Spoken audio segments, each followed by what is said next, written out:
51% said they would give up drinking their favorite alcohol for their favorite alcohol. So that doesn't eliminate. I just written. Oh yeah, I'll do that. Yeah, I'll give up my favorite alcohol for a week, but I got substitutes. I got That's standbys. Right. There's always a loophole.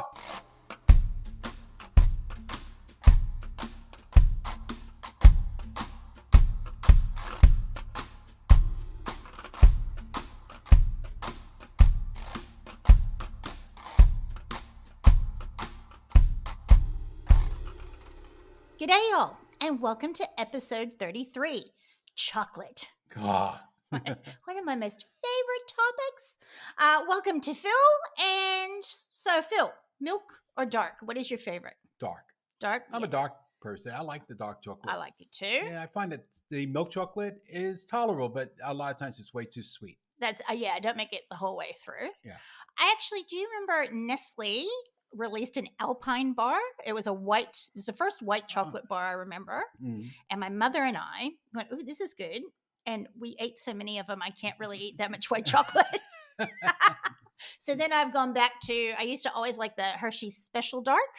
But if you gave me a Hershey bar with almonds, I could. Yeah, almonds. It kind of almonds broke always up. breaks it up because the almonds are not sweet. Yeah. Yes. I love it. Actually, that was my Dolores and I. We had a 7 a.m. psychology class, our first year of uni, and it was a Jolt Cola and a Hershey bar on some mornings. Now, before we go too far, we've got some small but significant changes. We appreciate our listening audience and want to deliver a better service. Shows are going to run about an hour, and the secret code will now work differently. Yep. If you remember from last week's episode, because we're just giving you a little refresh here. So the secret code for the whole month now is SMILE. Yes. And you'll smile after you go to the dentist after having all the chocolate. Or he'll smile anyway. That's right. His new Mercedes is on order. That's right. In the swimming pool. On the USA Foods website, you can click on the listener discount logo, which is sort of it's purpley. It looks like our Gdayall logo, but it's got some arrows in that. There will be an assortment of special items that will request the secret code. Sometimes the specials might include discounted shipping, which is always a very popular discount or goodie. And often the special items are related to the podcast theme. So, and the special names on those past ones never go away. Yes, so you can use it. You can only use them once, but the computer only lets you use them so you can spend your time. You can go back and listen to 32 episodes and get all those secret codes. And the secret code, as Phil said, this month is SMILE, but it's going to be updated monthly. So you still should listen to all of them, but you can only listen to one in May and get it.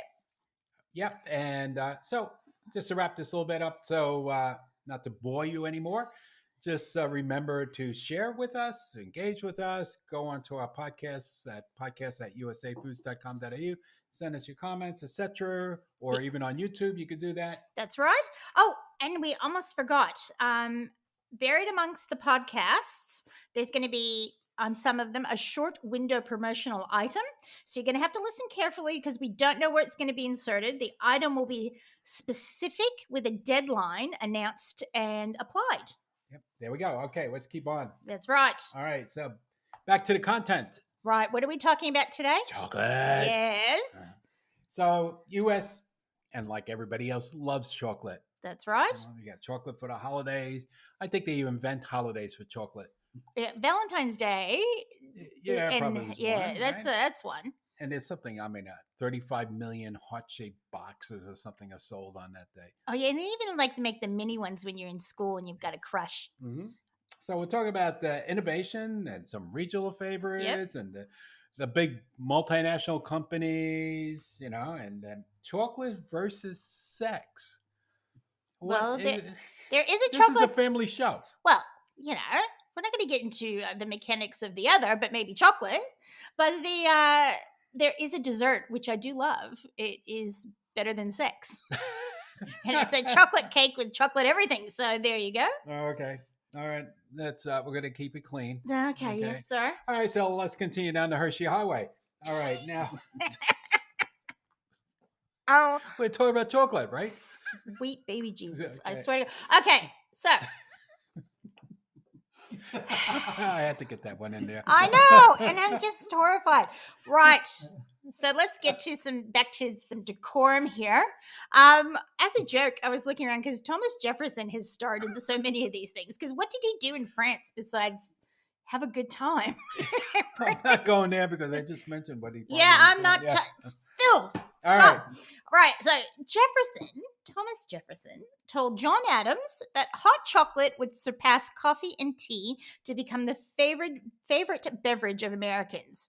And George Washington reportedly drank warm chocolate cream with breakfast. Well, he was partially right because it never became the national drink, hot No. drink of America. No, that's right. And it was really for the fancy people then. So that's what they did. And now, chocolate's main ingredient is cocoa butter.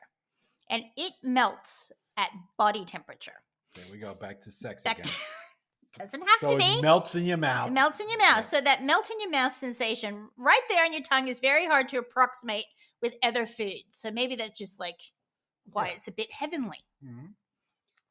And also, fact number 2, today, military chocolate is used for the troops as part of the basic field rations, but that all started back in Was it World War One or two, but back there. Yeah, where they gave it as rations and then they gave it away. That was part of like the diplomatic part of, when they came into, and they took back over countries like Italy. That's and stuff right. Like that. They gave all the kids chocolate bars. Because who doesn't love a chocolate bar? Yeah. And the ration served 2 purposes: a morale boost, and it was a high energy, pocket-sized emergency ration. Yeah, and even during the Depression, Hershey came up with feeding the population because when all the jobs went away, he wanted to keep everybody working, including all the dairy people that were around him. And he developed, the candy bar and basically made it affordable food that was high in protein and, something good to eat. Yeah. And they, continued making money and kept everybody employed during the Depression. Well, it's part of our fabric, I think, now. And actually, we will talk a little bit more about that later, too. We've got a beautiful plate of chocolate bits in front of us. And okay, we're going to go dive into them, so we'll be right back.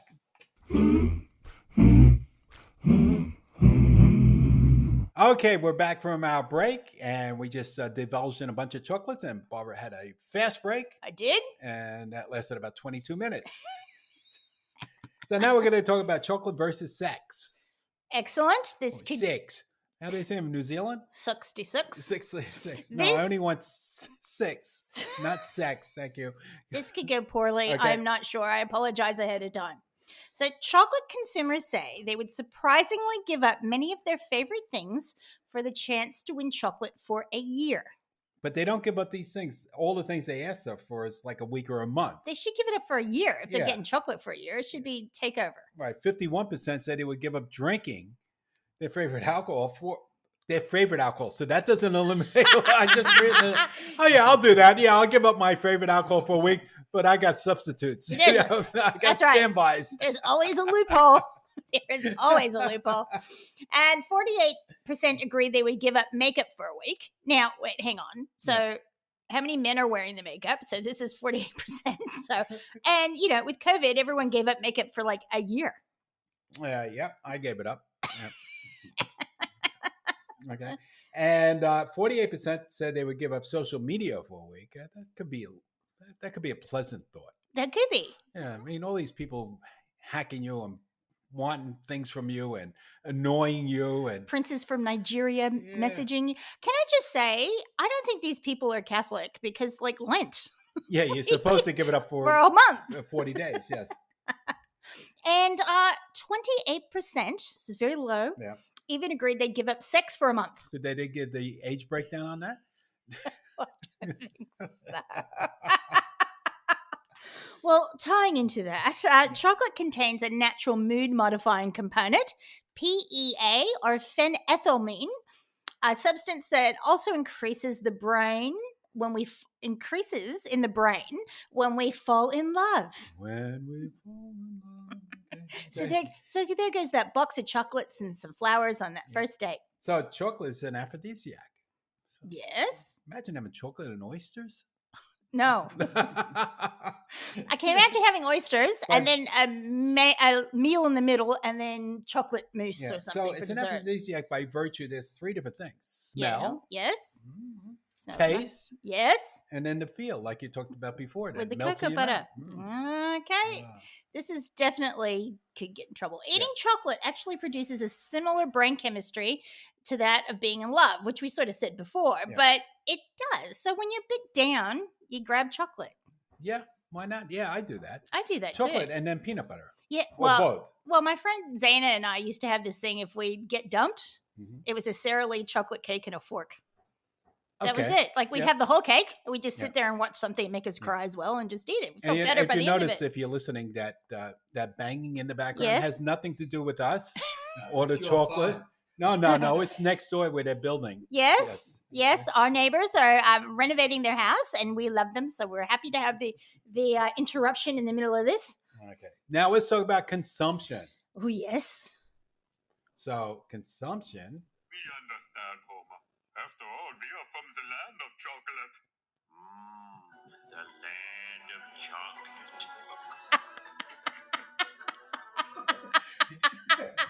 Okay, so we won't go any further with that because then we get in trouble with if it's over a certain content time. Matt Groening might be upset. That is very good. Especially if he's listening to this. I'm sure he is because we're in the top 10. Yeah. That's funny. That reminds me, do you know when I was researching it, I looked up chocolate and Americans love a chocolate. And it came up the scene from Coming Back to America where Eddie Murphy had the band. I'd like to thank you all for seeing Sexual Chocolate. And Americans say, I love you with chocolate. I think they say it too much sometimes because looking at the size of the American population, it could be. I love you and you and still love you and love you some more. Right. Well, they do have some sugar-free chocolates, but I think, the traditional is what it is. And even if you're sick, you always bring chocolates. Well, you do. It makes you feel, it's a little present. It's like and then that present lasts, I try to do one a day. Although I hid a box of See's candy for ages, and then people in this house found it, and that went to hell in a handbasket. I remember the Sopranos one when they go in the hospital. I think who's in the hospital? Christopher or whatever. He's like he couldn't eat. They bring this whole big box of candies, and all these galboons. They got their big hands in the box of chocolates, and they're eating all the candies. Oh yes, I do remember that. Yeah. So. This would be Valentine's Day, and then when you're out on a hot date, more than 36 million heart-shaped boxes of chocolate were sold this year for Valentine's Day. How sweet it is. It is right. Yeah. 71% of North American chocolate eaters prefer milk chocolate. I don't know. Maybe that's changing.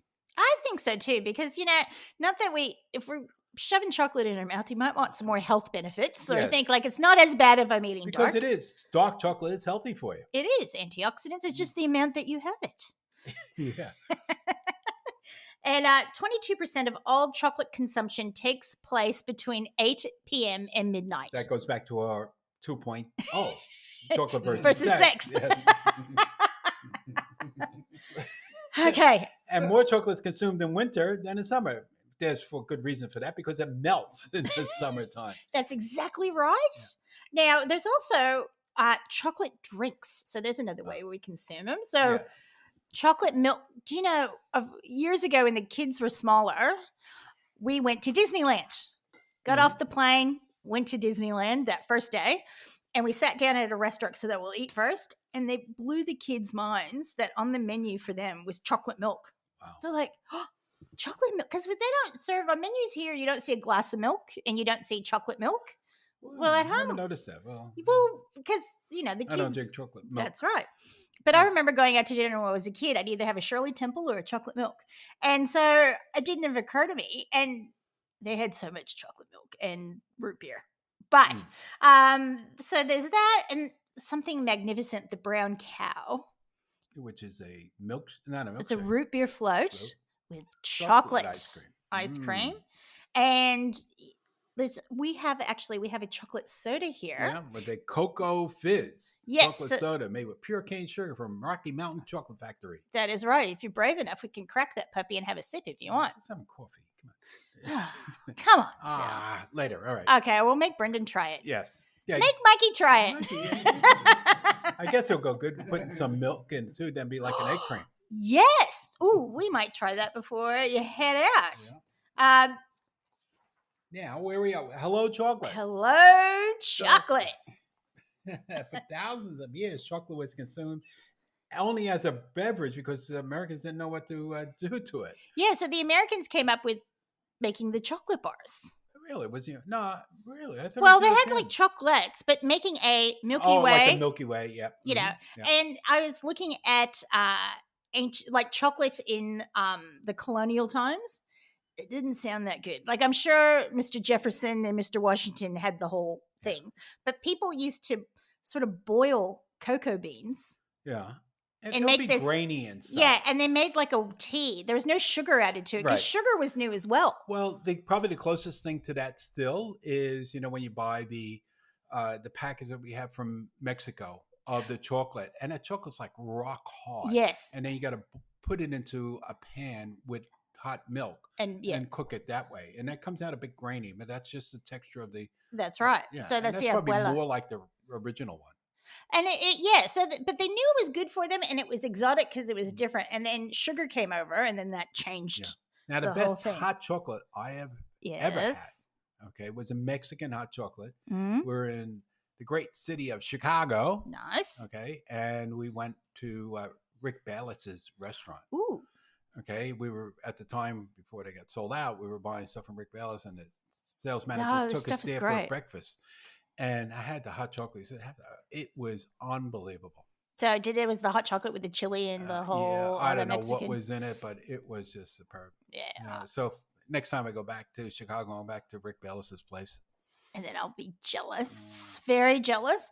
Now, we're going to differ. People will realize because I pronounce it one way, Phil pronounces another way. Gdayall chocolate. So we're going to talk a little bit about Mr. Gdayall, who is Diego Gdayall, but he had changed his name from his Italian first name to Diego. At some point, I'm not sure why. I'm only guessing that he was dealing with a lot of the Colombian and South American chocolate suppliers. Yeah. I don't know. So, and it's the third oldest chocolate company in America. That's right. Started in 1852. Well, before that, so this is a little bit that touches my heart. In 1849, he sailed to America and he opened a general store in Stockton, California. Of all places. Of all places. Like, really, there's not much going on in Stockton. Even then, I'm sure. Maybe he was trying to bring some life to Stockton. That's right. So he's offering supplies and confections to miners. Yep. And then he headed in 1852 to San Francisco, where he opened his confectionery shop, Gdayall and Girard, which eventually became the modern-day Gdayall Chocolate Company. And this is some hard work. Mm-hmm. San Francisco earthquake and the fire of 1906 destroyed so much of the city, but the Gdayall plant was not damaged and manufacturing operations resumed 10 days after the disaster. Wow. Nothing was going to stop him. That's exactly right. Must have been all that sugar floating around in the air, keeping everything together. And when you walk past it, because I think they've moved the operations off the site where Gdayall Square is now, but when you used to walk up to it when I was a kid, you could just smell. Yeah, smell the chocolate. Yeah, now it's just a bunch of shops in there and stuff. In a restaurant, yeah. And it's a National Historic Landmark. It is, and it should be. Mm-hmm. It's one of my favorite parts. So I like going there before we go off somewhere else. And then that's where the tram turns around. That's exactly right. And you can get the penny that's stretched out. Oh, yeah. With a cable car on it. It's beautiful. So now we'll bring up Mr. Hershey, our favorite person. Good old Milton. Milton? Yeah. With a name like that, you got to succeed. Yeah. So he started out, he started with a bunch of other companies before that. One was another candy company. He made caramel. Yum. Yeah. And he did pretty well at that. And then he sold that to start off the Hershey company. And he had big dreams. Yeah. But he was over in Europe and he fell in love with milk chocolate. So he came back to America and looked for an area where he could build a city, basically, because I think that was like the go then. You build something out in the wilderness and then you build a city and all the employees live there and He probably had full control over it. It's like a dictator. Well, yeah, but it's sold Jews. It's a family. Yeah, it's a family thing. It's a company town. So he put it out in Lancaster, I think it was Lancaster County, Pennsylvania, and started there, and because of all the dairy industry. Yeah. So he had his source of milk is like at his doorstep, but he didn't have a formula of how to make chocolate bars. But he wanted to make a milk chocolate bar because he liked it over in Europe, but he didn't know how. So there's a lot of trial and error. Yeah, and the story goes that he tried a bunch of them. He had his food chemist working for him, and then he's trying different ones, and he gives him one. He says, "Try this one. I don't think you're going to like it," and he liked it. And the reason why the fellow that was trying it said, "Well, the milk went a bit sour when we were doing it. I didn't think you like it," and that's what he liked. Well, and then people talk about American chocolate having a tangy sort of, and that's and that's it. That's the Hershey, and the Kisses also. Yep. Has that bit of a tangy bit or floral taste and smell, and that's because of the way that Milton Hershey wanted his chocolates to taste. And I guess it worked because it's the biggest chocolate company in the world. Well, and I think it takes away some of that sweetness of the milk chocolate, like it cuts through it a bit. Mm-hmm. Actually, when I was Googling Mr. Hershey or Googling chocolate, it said, why does American chocolate taste like vomit? And that's the reason. It was a similar chemicals. Yes. That's it. Yes. But it's also, it's funny, like when we first started here and started selling the Hershey bars and Kisses and stuff, people will complain. Americans will say, "Oh, this tastes awful. This doesn't taste like I remember it." No, because you forgot. That's right. Yeah. That is not an uncommon thing that happens. It's like breakfast cereal. It always has like it tastes like something's going to be on the shelf. Like breakfast cereal. Yes. It has a little aftertaste Mm-hmm. that I quite like because it's, what did you say? All the enrichment. It says vitamins that do it to it. We used to have enrichments on, like in the Bronx, like open up the thing. You never know what else eating the cereal before you. Yeah, see if there's any evidence on the box before you do that. Mm-hmm. Now, because of his success, the other people in the industry sort of took from him and learned from him and competed with him. So Frank C. Mars and his son Forrest Mars Sr. collaborated on the idea for the Milky Way bar, which we have cut up here too, which we'll give that a go. Now, you know the whole story about that with Forrest? Tell me. So Forrest he was living up in Saskatchewan. Right. In Canada, probably up near where Clarence Birdseye was hanging out. Could be. It's all connected. Yeah. So anyway, he really didn't know his father. His father got divorced, and they went like separate ways. I guess because he stayed with his mother or something. I don't know what that's why he ended up there. But then he went down to Chicago. He's looking for work, and this guy gave him these. You remember those signs, post no bills? Yes. I could never figure out what that was as a kid. What do you mean by post no bills? Yeah, mailing bills? What? Do I can't put my gas bill up there or something? I know exactly what you mean. So he was out there, whitewashing posting with bills. the glue and putting up these posters up there. And then he got caught. And of course, in those days, the police were police. You get something that was like an offense, brought him in, and he had nobody to call to bail him because they're going to put him in jail for a few days. So the only person that he knew in Chicago or outside Chicago, I think probably was either Chicago or in Milwaukee, Wisconsin, where his father was, where his store was, but that's pretty close. So he called his father, and his father came over, and the first time his father seen him as an adult and bailed him out. In jail. Okay. So then after that, they got talking, and his father put him up a bit, and they were in at a malt shop. And they're talking about the products and stuff, and they're drinking a milkshake. Right. And he said, Forrest says, if we can only get this taste into a candy bar. Eureka. Yeah. I don't know about Eureka, but that was a good idea. Eureka's up in California, right? Yeah, it's the Eureka moment. It's the Eureka moment. Yes, I know. The light bulb moment. Yeah. I know. So, I'm stealing a bit of that. And that's what that all came about. Then his father went off and took that idea, and they kept on trialing and error, and they came up with the Milky Way. Which I'm going to sample now, but Brendan's going to jump in for a second because the Milky Ways here are different. They're very light and they're fluffy. Yes. And they are nothing like the American ones. In fact, I only have one of these, which was a dark chocolate version, about 6 weeks ago. And I just thought they were the same thing.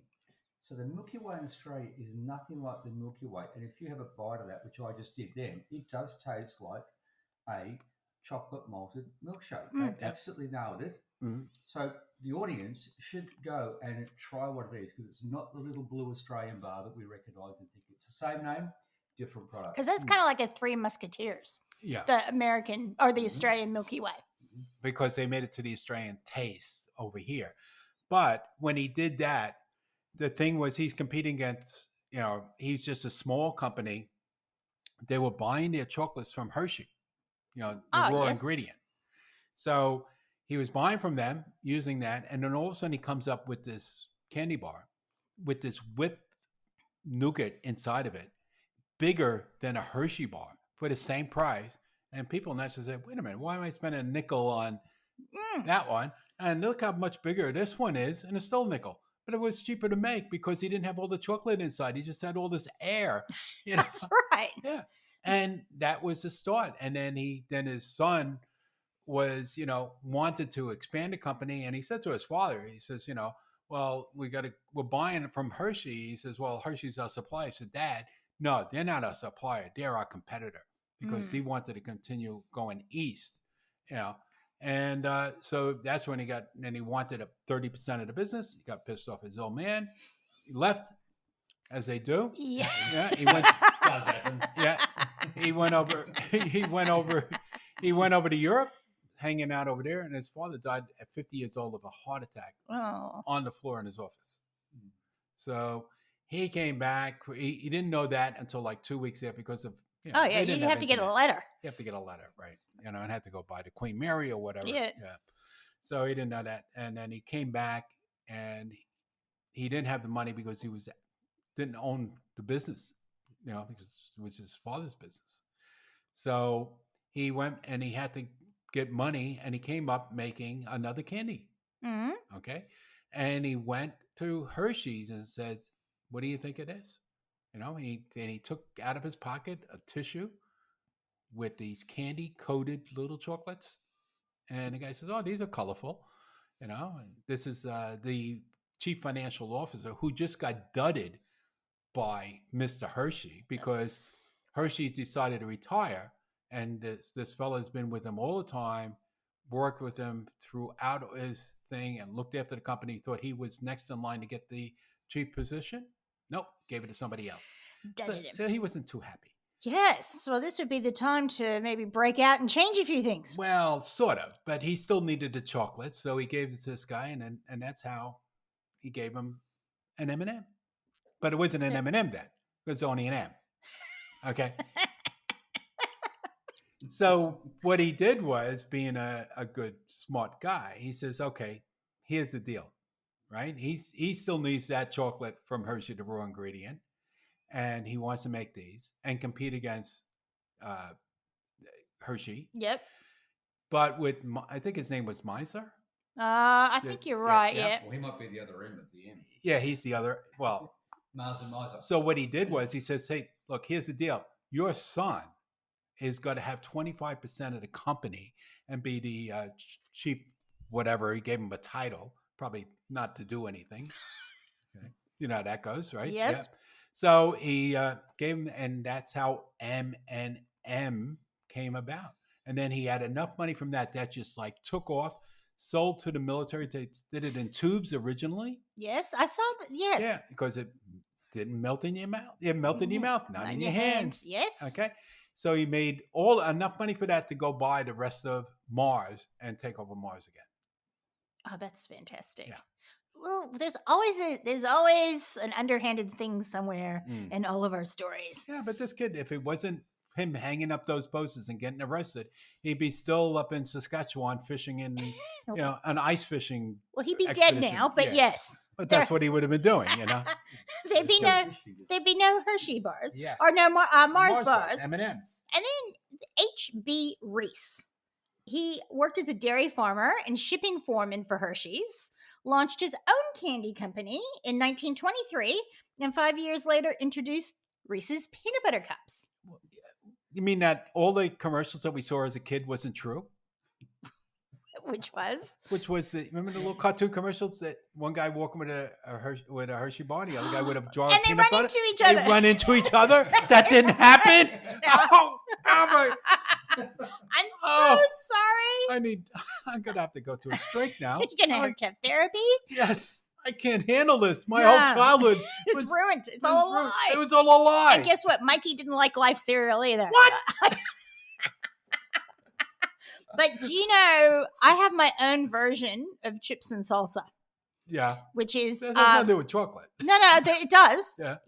Get a Hershey bars square or two and Yeah. just dip it in the peanut butter. Oh yeah. Okay. So that's my idea of a perfect dip.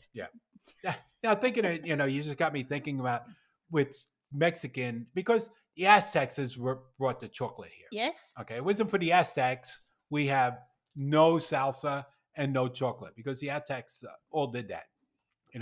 So do you know that if you make mole, Yes. you need cocoa I do know that. and a good chili?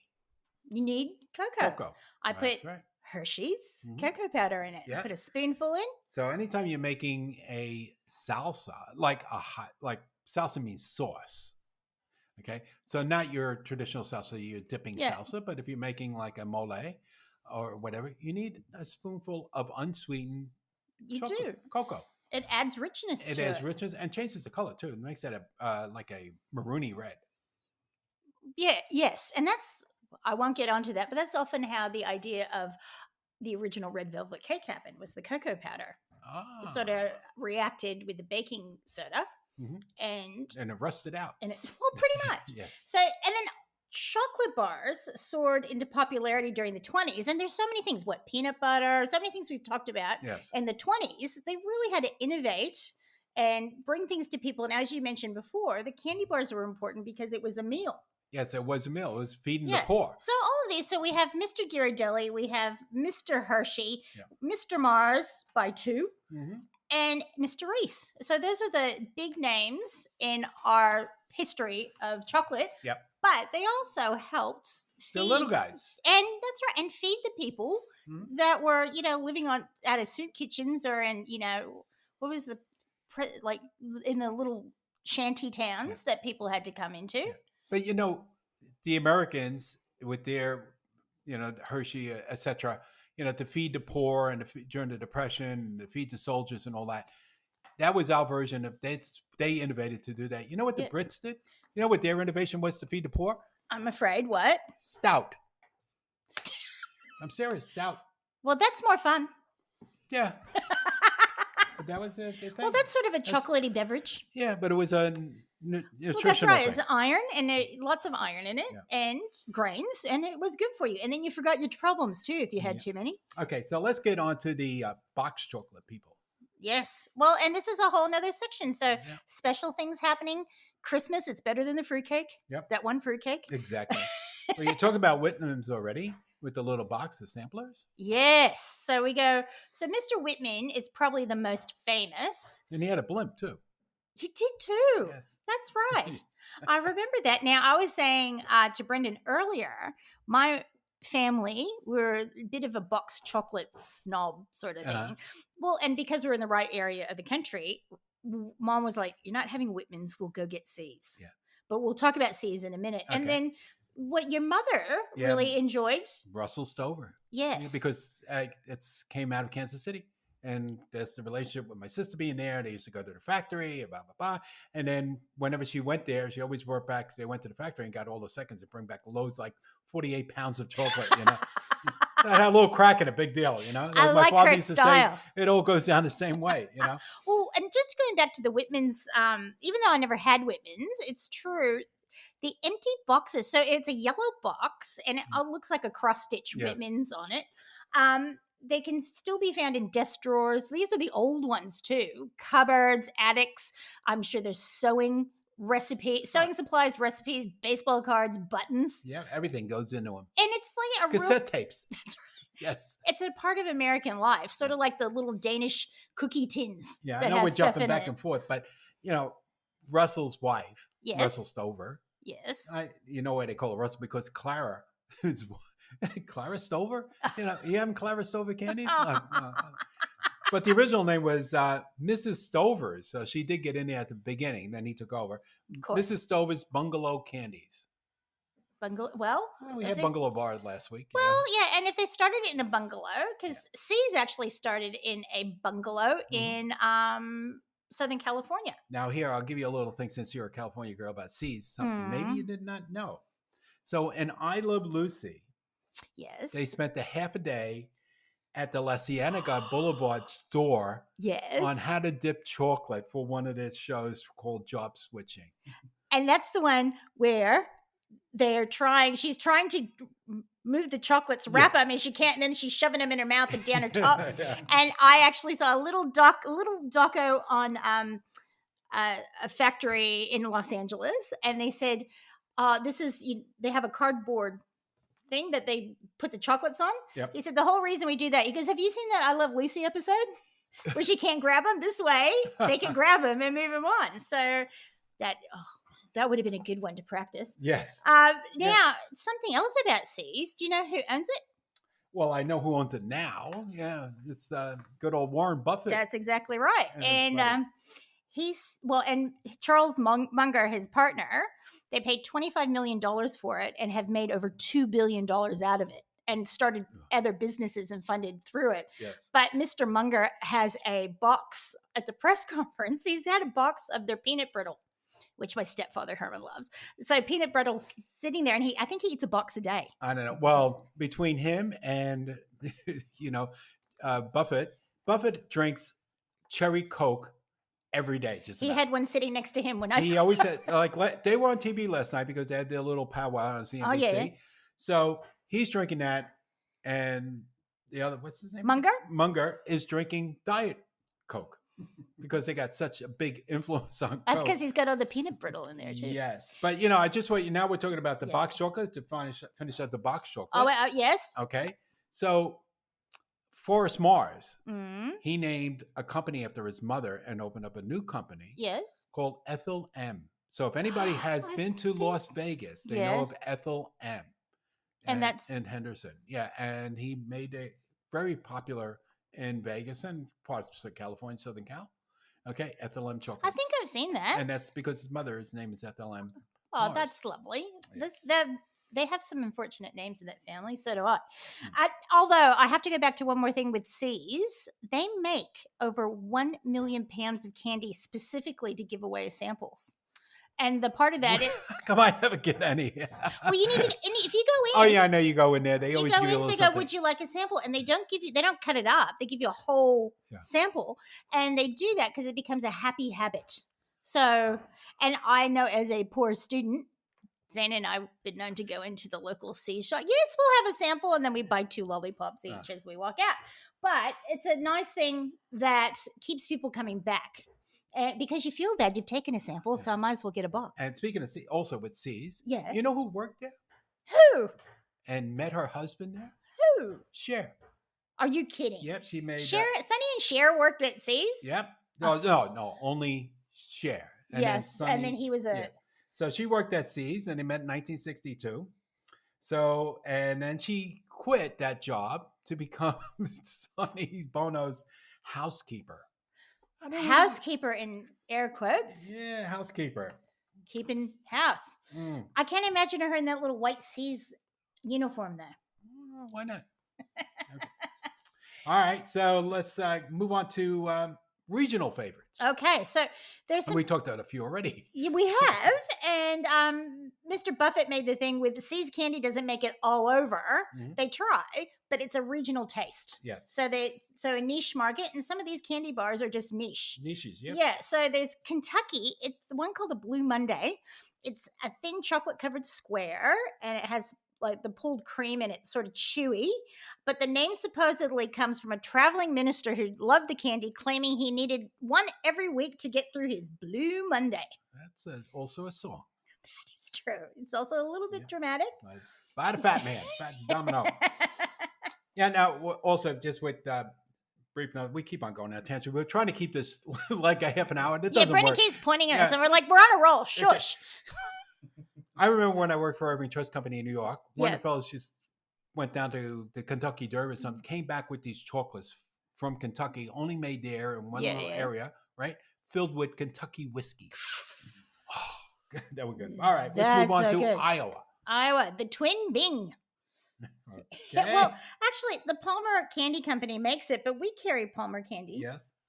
But we don't have these. I wish we did. Makes these Choco Cherry Lumps in Sioux City, Iowa.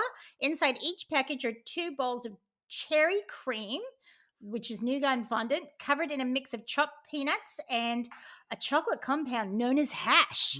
Not the hash some people are thinking of. Yeah.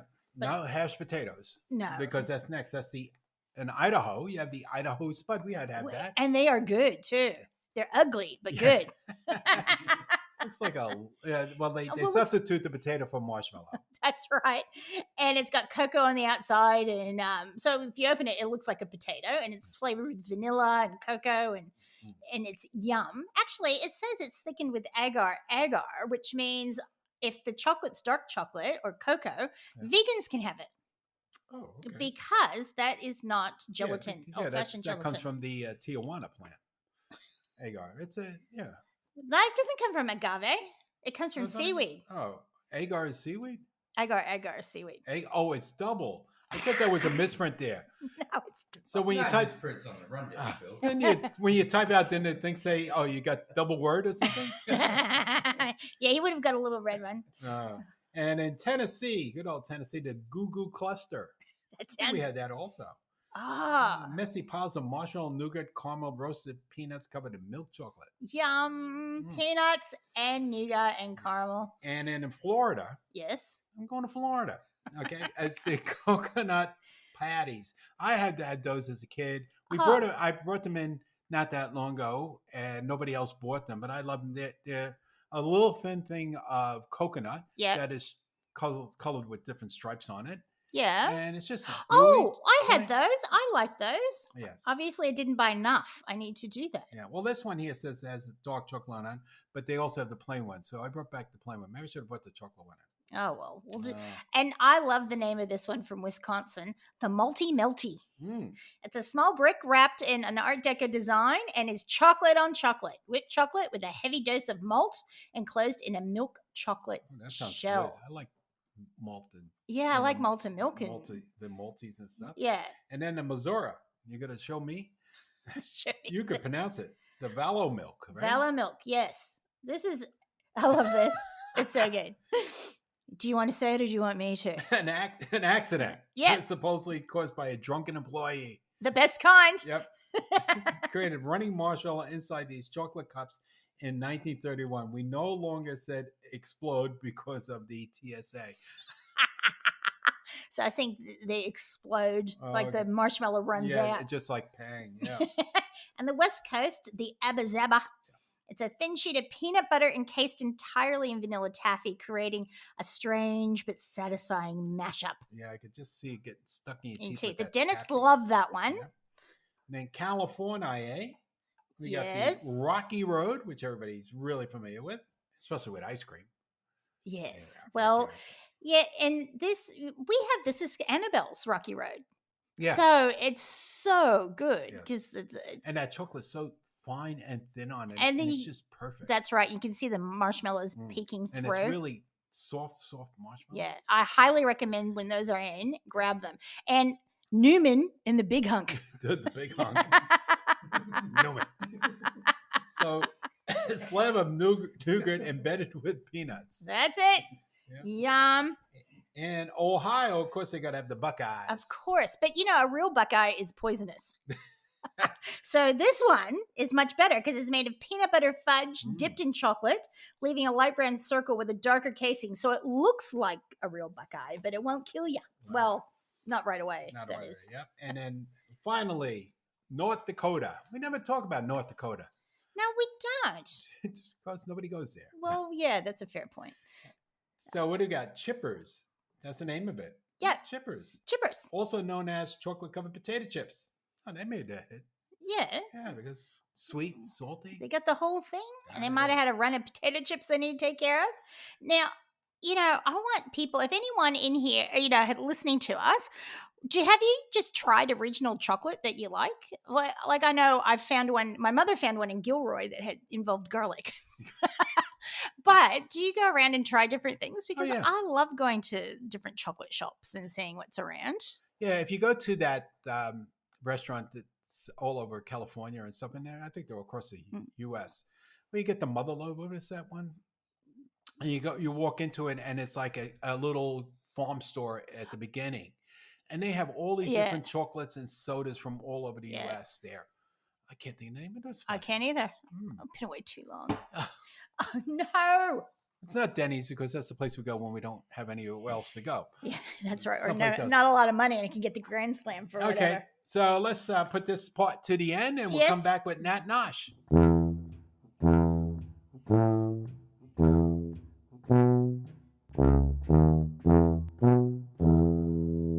And we are back, and we would like to remind you, if you want to come down and visit us and actually pick up a Mars bar if you like, because we've got a heap and some Hershey's and everything else, you can visit us at 73 Cochrane's Road, Moorabbin. And our hours are Monday through Thursday, 10 to 5, Friday, 10 to 6, so give you a little extra time to hop in, Saturday, 10 to 5, and Sunday, 11 to 5. Okay, now, Barbara. Yes. Who called in this week? Who called in? Well, wrote in, called in. Well, actually, I had an interesting message from your son last night. Oh, you mean he talked to somebody else? Well, he texted me, and he was so he didn't talk. Didn't talk to me. So he was. Don't put me in the middle, people. Yes. So he was listening to our waffle show, Pancake and Waffle Show, and we talked about the Vans having the waffle look, and then he must have seen something on TikTok where if you throw a pair of Vans, now I want everyone to grab their Vans, and you chuck them, they land right side up. There you go. So wait, hang on. Brendan's going to do it right now so you can have some sound effects. I've got about 20p. And I've got about 22. There you go. Two of them at a time, and they are right side up. Off the wall, too. And that was off the wall. It was off the wall. One hit the wall. Yes. Which if one of the kids did that, he would have yelled at them. But you got footprints on the wall now. So it's nice we picked up some extra trivia. Yep. And Leslie had a bit of a feedback for us. So Leslie, when she came to visit, this is going back to our milkshake show. That is so difficult to say. Yeah. She was horrified when she had her first milkshake here because she got really excited because this place looked like a milkshake place. And she goes, "Oh, no, I want one." And I was like, "You don't want one." She goes, "No." I was like, "Okay, good luck." And she had it. She goes, "What is this? It's just like it's flavored milk." Flavored milk. And I said, "I told you, sir." Yeah. So, yes, prefers the milkshakes. And she is also very impressed because I told her Carl's Jr. has like hand scoop shakes. Yep. And she goes, "Well, it's all soft serve here." So she was very happy that we have the superior shake.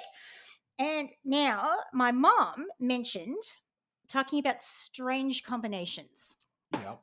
Now, I mentioned my Aunt Blynn made the toast sandwich with raspberry jam and bacon.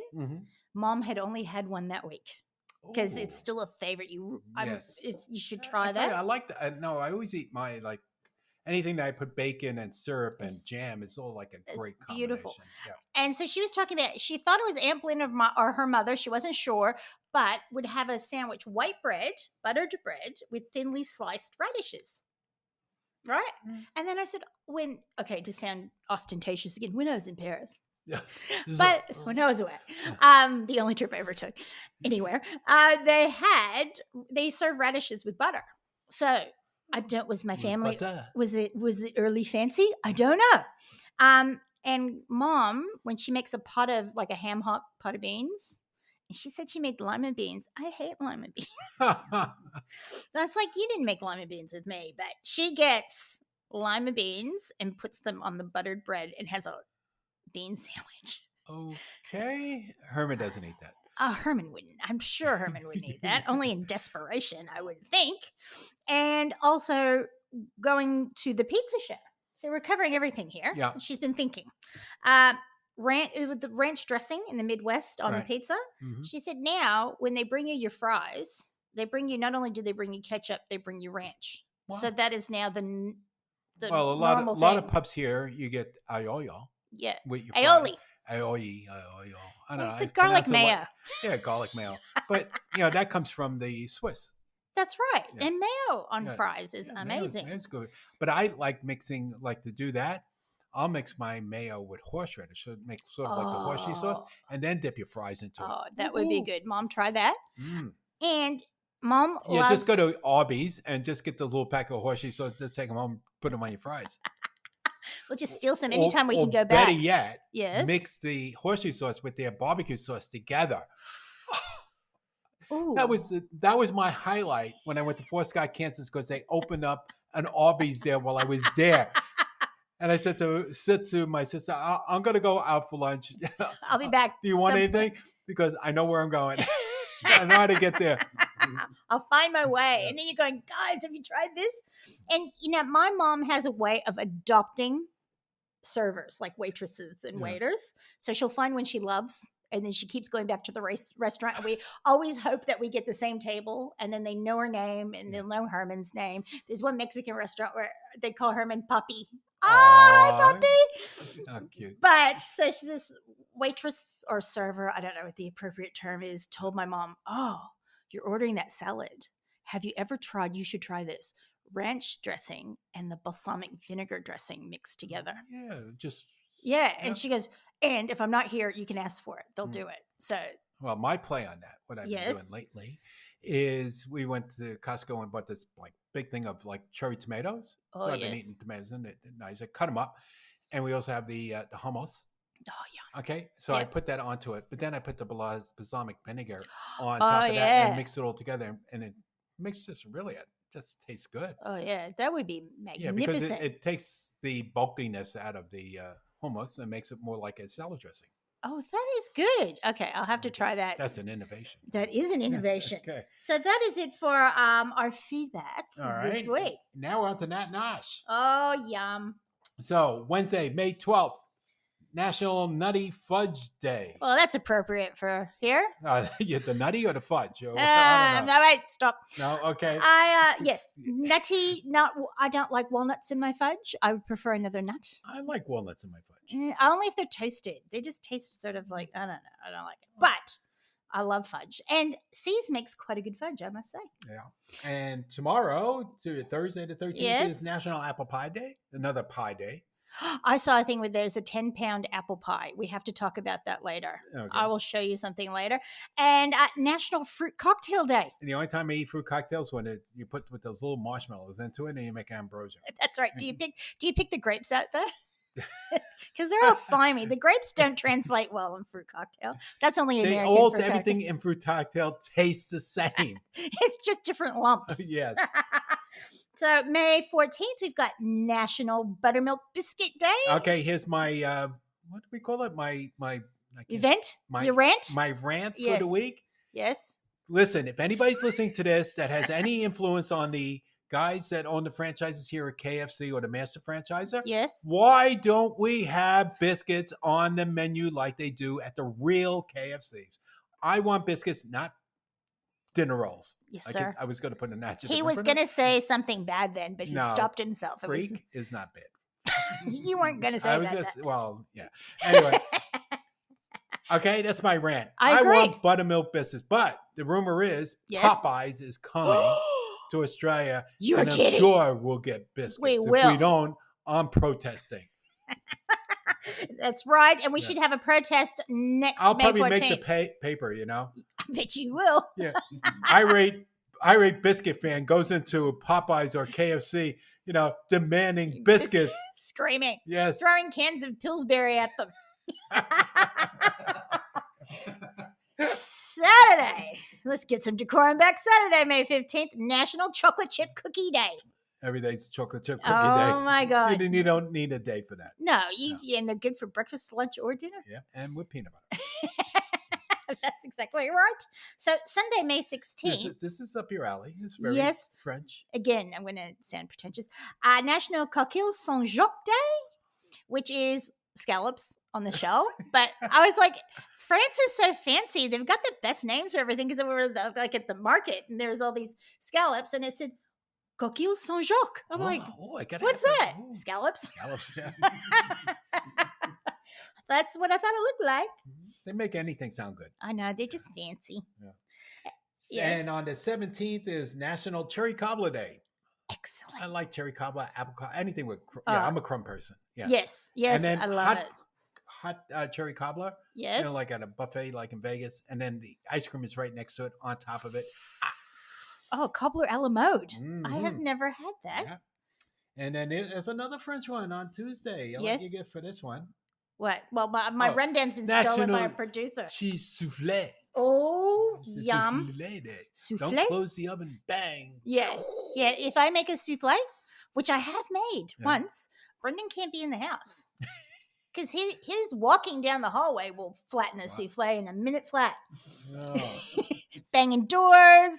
What do you... Just for the attitude. Yes, Yeah, perfect. and He even does his pen loud just there. Yeah, and that's been the souffle's been on so many comedy skits. Oh, yes, because it's just like, stop with the souffle. Bang. I think there might have I been think even the Lizzie. Three Stooges did. one. Yes, I Yes. think you're right, And then they too. pumped it up with air with a fire hose. And it blows up or something. Yeah. Ah, But we can't watch those on anymore because they're too violent. But the kids could play on their their Xboxes and they can kill pretend people. pretend people and cut Yeah. their heads off and blood all over the place. That's yeah. okay. Yeah. But don't slap somebody with Yeah, too. that's it. It's Yeah. like that. All right. So next week's show, food innovation. Yes. We just had one. We did. Yeah. We could go two ways with this, with the show we're going to do, or all the weird stuff we think up in the week in the meantime. Yes. We'll innovate a lot of stuff. Yeah, so there's a trend happening in the States where things are branding with other products. So you wouldn't match food with the other products. Or they call it fusion. Fusion. So there's the fusion end of it where foods fusioned, Yeah. innovated. And there's also companies, different. You would be surprised where your favorite brand name shows up now. Yep. So that's something else to think about. Okay. And we'll sign it off. Yes? John Daly. We're going to do it to our, Not the golfer. not the golfer. So he was on ABC Night and News from 1953 to 1960. So not many people will remember him. No, I don't not even me. remember him. Before me. But he used to say, "Good night and a good tomorrow." That's it for John Daly. Well, do you know what I was going to pick? But it was a hello, not a goodbye. Oh, It was from Bill and Ted's Excellent Adventure. And it was like, excellent. hi, Royal Ugly Dudes. Well, we could do that next week to say hello instead of goodbye. Okay, I'm doing it. Okay, you say hello and I'll say goodbye. It's another song. Okay, good night. Night, see ya. I like fried chicken thighs that make me feel so good. Bacon fat, I'd marry that if I only could. Stoking coals soothes my soul. I love my barbecue. Understand, I'm just a man with the pork fat baby back blues.